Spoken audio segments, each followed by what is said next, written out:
lumba nga tuli ne bannange bawamba abo abatamanyiddwa nze ne bantaliza kuba bamanyi tebalina musango gwe bayinza kunzigulako ne gunsinga naye ng'ekyo okitadde ku bbali wakati mu tukijjanya nga bagamba twambala enkofiira bo ze bayita ez'amagye mwenna mwalabye Andrew Mwenda ng'ayambadde ebyambalo eby'amagye full uniform ng'alina ab'amagye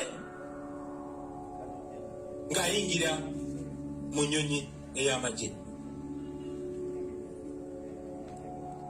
era wakati mu buswavu otwakyogeddeko bwe kyatambudde ku mutimbagano n'emikutu gy'amawulire egy'enjawulo omwogezi w'amagye gwe mmanyi nti talina yadde n'ettondo ly'obuyinza ayogera bye bamugambye ne bwaba amanyi nti bya butumbaavu oba bya buswavu yavuddeyo n'afulumya ekibaluwa namutayika n'agamba Andrew Mwenda bagenda munoonyerezaako kubanga tamanyi oba talina bukakafu kuba engoyi ze baadde yabambadde z'amagye.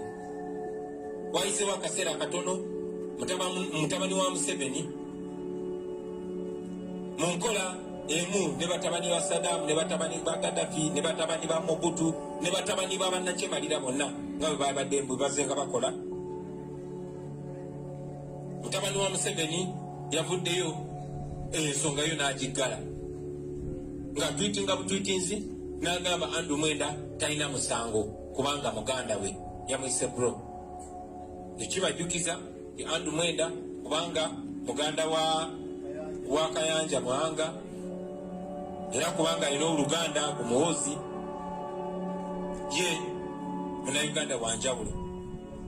Bannayuganda bambita batemuddwa, bannayuganda bangi bali mu makomera nga babalanga okwambala enkofiira ya people power, naye ye yayambadde ekyambalo kirambo ekyamagye ng'alina ab'amagye abamukubira saluti ng'ayingidde mu nnyonyi y'amagye. Mutabani wa Museveni ekyo n'agamba tewali musango tewali ensonga, era njagala okubakakasa ti omwogezi w'amagye yabunidde, tagenda kubaako kyayongera kwogera ku nsonga eyo. Omuwaabi wa gavumenti talina kyajja kyogerako, n'omuduumizi w'eggye ly'eggwanga gwe bagamba nti ew'oku ntiko newankubadde tumanyi nti bamuteekawo nga kifaananyi naye talina kyagenda kyogerako. Kakati bwe tutyo bwe tuli lye eggwanga lye tulimu, era amawanga agakulirwa bannakyemalira bwe batyo beeyisa ne batabani baabwe paka nga bannayuganda babaggyeko. Mwebale nnyo mwebalire ddala abasebe ne bannyabo.